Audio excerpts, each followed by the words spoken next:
আসসালামু আলাইকুম প্রিয় শিক্ষার্থী বন্ধুরা, তোমরা সবাই কেমন আছো? আশা করি অনেক ভালো আছো। আজকে আমি তোমাদের সামনে ইংরেজি গ্রামারের এমন একটি অধ্যায় নিয়ে হাজির হয়েছি যেটা তোমাদের জানা অত্যন্ত জরুরি। সেটি হচ্ছে অবজেক্ট। অবজেক্ট মানে হচ্ছে কর্ম। তো আমরা সচরাচর যখন ইংরেজি শিখে থাকি তখন যে সকল টিচারদের কাছে পড়তে যাই তারা আমাদেরকে এই সম্পর্কে ধারণা দিলেও আমাদের ভিতরে একটা বিভ্রান্তি থেকেই যায়। তো অবজেক্ট সম্পর্কে আজকে আমরা একটা পূর্ণাঙ্গ ধারণা নেব। আমরা যখন কোনো ইংরেজি সেন্টেন্সের স্ট্রাকচার লিখি তখন সাধারণত লিখে থাকি subject plus main verb plus object. তো যখন আমরা একটা সেন্টেন্সের স্ট্রাকচারের শেষে প্রতিনিয়তই অবজেক্ট বলতে থাকি, আসলে কি আমাদের এই কথাটা সঠিক হয়? না বন্ধুরা, আমাদের কথাটাতে কিছুটা মিস্টেক থাকে, কারণ সকল সেন্টেন্সের শেষে কিন্তু অবজেক্ট থাকে না। তাহলে সেখানে কি থাকে? সেখানে থাকতে পারে হচ্ছে কমপ্লিমেন্ট, এখানে থাকতে পারে অ্যাডভার্ব। এক কথায় সেন্টেন্সের শেষে শুধুমাত্র অবজেক্টই নয়, কমপ্লিমেন্ট, অ্যাডভার্ব যে কোনো একটা থাকতে পারে। তো তাই আজকে আমরা দেখব যে কোন সেন্টেন্সে অবজেক্ট থাকে আর কোন সেন্টেন্সগুলোতে অবজেক্ট থাকে না, এবং সেই অবজেক্টগুলো কি সেগুলো দেখবো আজকে আমরা।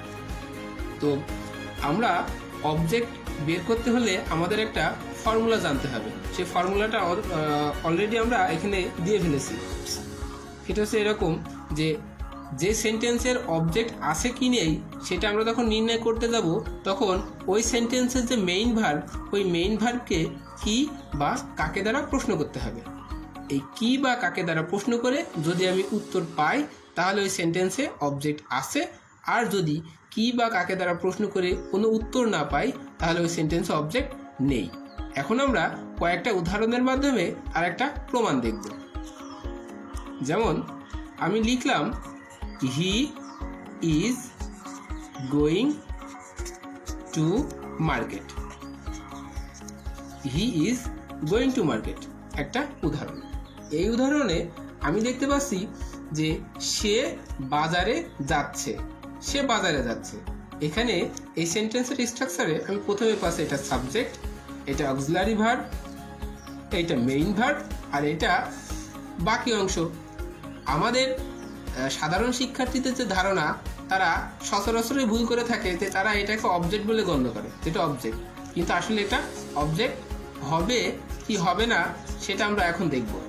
হি ইজ গোয়িং টু মার্কেট, আমরা আগেই বলেছি যে অবজেক্টকে বের করতে হলে যে মেইন ভার্ব, সেই মেইন ভার্বকে কি বা কাকে দ্বারা প্রশ্ন করতে হবে। চলো বন্ধুরা আমরা এখন সেটা দেখে নিই।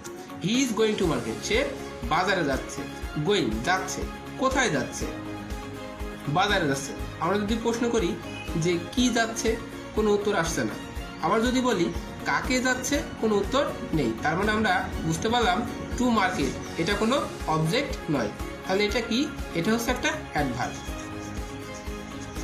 এটা হচ্ছে অ্যাডভার্ব, যেটা আমি প্রথম দিকে বলেছিলাম যে সেন্টেন্সের শেষে শুধু অবজেক্ট না, কমপ্লিমেন্ট, অ্যাডভার্ব থাকতে পারে।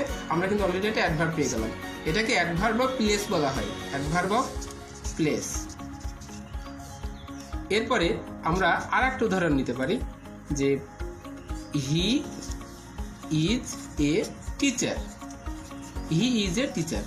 এই সেন্টেন্সে আমরা দেখো প্রথমে সেই স্ট্রাকচারের মধ্যে কিছু একটা খুঁজে পাচ্ছি। প্রথমে সাবজেক্ট পাচ্ছি, তারপরে মেইন ভার্ব পাচ্ছি। বন্ধুরা একটু বলে রাখি যে যদি কোনো সেন্টেন্সে অক্সিলারি ভার্বের পরে কোনো মেইন ভার্ব না থাকে, অক্সিলারি ভার্ব যদি কোনো সেন্টেন্সে একাই থেকে থাকে তাহলে ওই সেন্টেন্সটি, ওই অক্সিলারি ভার্বটি মূলত মূল ভার্বের কাজ করে। তা আমরা দেখতে পাচ্ছি প্রথমে সাবজেক্ট, তারপরে মেইন ভার্ব, তারপরে হচ্ছে অতিরিক্ত অংশ। তো এই অতিরিক্ত অংশটা কি হতে পারে? অ্যাডভার্ব হতে পারে, অবজেক্ট হতে পারে, না কমপ্লিমেন্ট হতে পারে। বন্ধুরা তোমাদের যে ধারণা তাতে কিন্তু এটা অবজেক্ট হওয়ারই কথা, কিন্তু আসলে কি এটা অবজেক্ট? আমরা একটু দেখে নিই। হি ইজ এ টিচার, সে হয় একজন শিক্ষক। তাহলে কি বা কাকে দ্বারা প্রশ্ন করতে হবে আমার অবজেক্ট বের করতে হলে? তাহলে সে, হি ইজ এ টিচার, সে কি বা হি ইজ এ টিচার, সে কাকে? এই কি বা কাকে দ্বারা প্রশ্ন করে এর মধ্যে কোনোটি উত্তরই আমি খুঁজে পাবো না। এজন্য এই টিচার এখানে কি অবজেক্ট না, এটা হচ্ছে একটা কমপ্লিমেন্ট। এটা হচ্ছে কমপ্লিমেন্ট, অবজেক্ট না। তাহলে আমরা অ্যাডভার্ব পেলাম দুইটা সেন্টেন্সে, আর একটা পেলাম হচ্ছে কমপ্লিমেন্ট। তাহলে অবজেক্টটা কোথায়? সবগুলো যদি অ্যাডভার্ব হয়, সবগুলো যদি কমপ্লিমেন্ট হয়, তাহলে অবজেক্টটা কোথায়?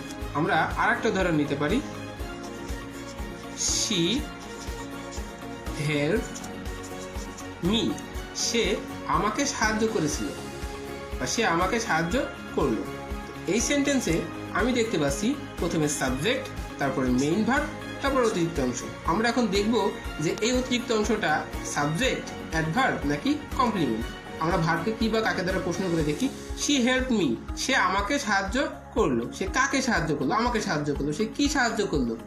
কি দিয়ে প্রশ্ন করে উত্তর না পাইলেও কাকে দ্বারা প্রশ্ন করে, যে কোনো একটা দিয়ে প্রশ্নের উত্তর পাইলেই হবে। কাকে দিয়ে প্রশ্ন করলে আমরা সাধারণত মি পাচ্ছি, এজন্য সচরাচর আমরা ধরে নিতে পারছি যে মি হচ্ছে একটা অবজেক্ট।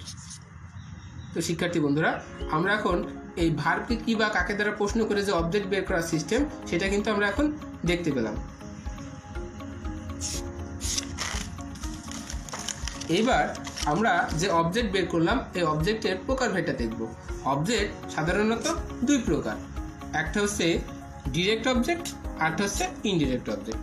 ডিরেক্ট অবজেক্ট দ্বারা সাধারণত ব্যক্তি বোঝায়, আর ইনডিরেক্ট অবজেক্ট দ্বারা সাধারণত ব্যক্তি বোঝায়, আর ডিরেক্ট অবজেক্ট দ্বারা সাধারণত বস্তু বোঝায়। এখন আমি দুইটা উদাহরণের মাধ্যমে বিষয়টা নিশ্চিত করব।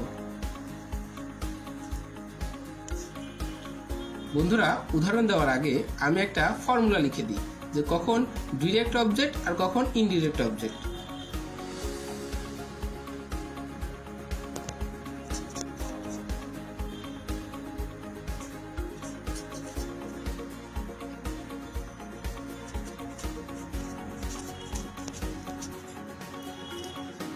হি সাপোর্টস মি, সে আমাকে সমর্থন করে।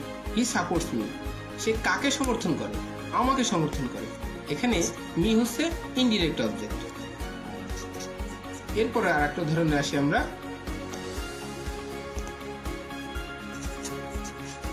শি বট এ পেন, সে একটি কলম কিনল। এখানে এ পেন, সে কি কিনলো? কলম কিনলো।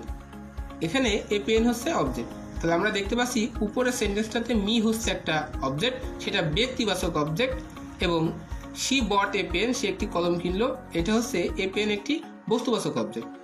আমরা এখন এই ব্যক্তিবাচক এবং বস্তুবাচক অর্থাৎ ইনডিরেক্ট এবং ডিরেক্ট অবজেক্ট বের করার দুইটা ফর্মুলা দেখব। উক্ত সেন্টেন্সের মেইন ভার্বকে হুম দিয়ে প্রশ্ন করলে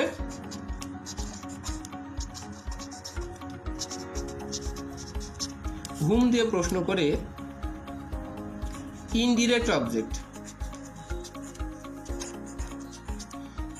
অবজেক্ট বা ব্যক্তিবাচক অবজেক্ট পাওয়া যায়। আর ভার্বকে হট দিয়ে প্রশ্ন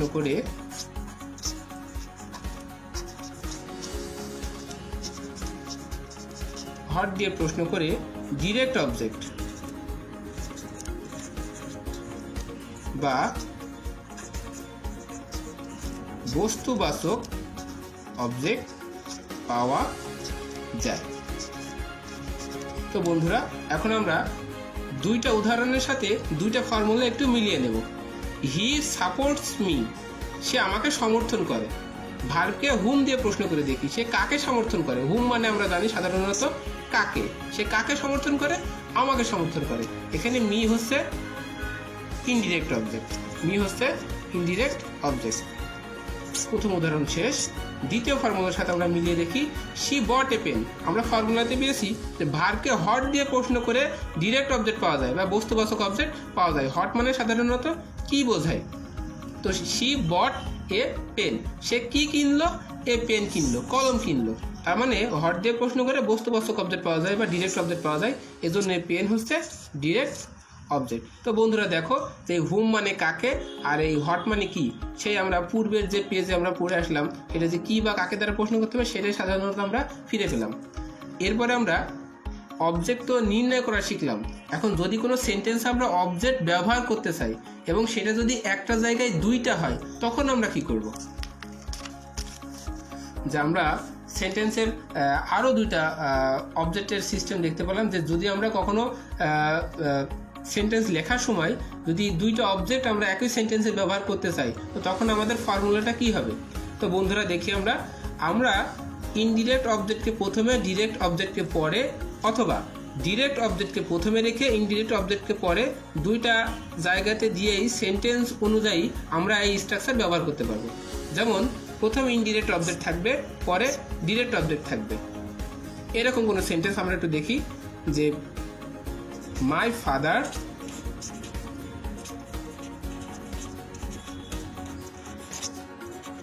bought me a book. My father bought me a book. আমার বাবা আমাকে একটি বই কিনে দিল। তো এখানে আমরা দেখতে পাচ্ছি যে আমরা জানি যে ডিরেক্ট অবজেক্ট মানে ব্যক্তিবাচক, আর ইনডিরেক্ট মানে ব্যক্তিবাচক, আর ডিরেক্ট মানে বস্তুবাচক। তো my father bot me a বুক, এখানে মি হচ্ছে ব্যক্তিবাচক অবজেক্ট, আর এই বুক হচ্ছে বস্তুবাচক অবজেক্ট। মি ব্যক্তিবাচক আর এ বুক বস্তুবাচক।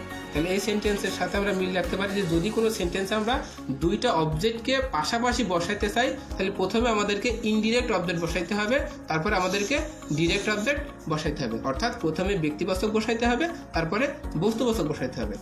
এরপর আমরা দ্বিতীয় ফর্মুলাতে আসি। তো এরপরে আমরা যে স্ট্রাকচারটা দেখতে পাবো সেটা হচ্ছে ডিরেক্ট অবজেক্ট। প্রথমে ডিরেক্ট অবজেক্ট রেখে পরে ইনডিরেক্ট অবজেক্ট। আমরা একটা উদাহরণ নিই।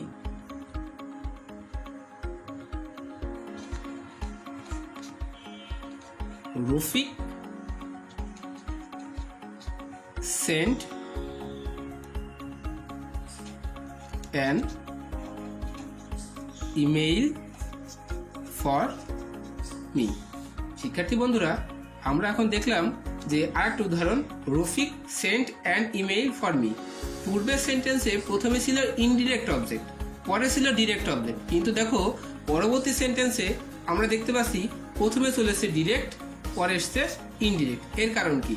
হ্যাঁ বন্ধুরা, এটা যে ভুল তা কিন্তু না, এটা সঠিক। কারণ যদি আমি প্রথমে ডিরেক্ট অবজেক্ট রেখে মাঝখানে একটা প্রিপজিশন টু অথবা ফর ব্যবহার করে পরবর্তী যদি ইনডিরেক্ট অবজেক্ট বসাই, তাতে কোনো সেন্টেন্সের ভুল হবে না। তো Rafiq Saint an email for me, আমরা দুইটা সিস্টেম শিখলাম। যদি আমরা সাধারণভাবে অবজেক্ট দুইটা বসাই, তাহলে প্রথমে আমাকে ইনডিরেক্ট অবজেক্ট বসাইতে হবে, পরে ডিরেক্ট অবজেক্ট।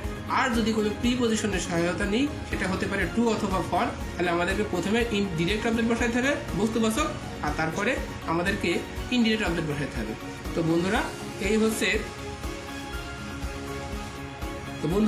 এই হচ্ছে আমাদের আজকের অবজেক্টের বিষয়।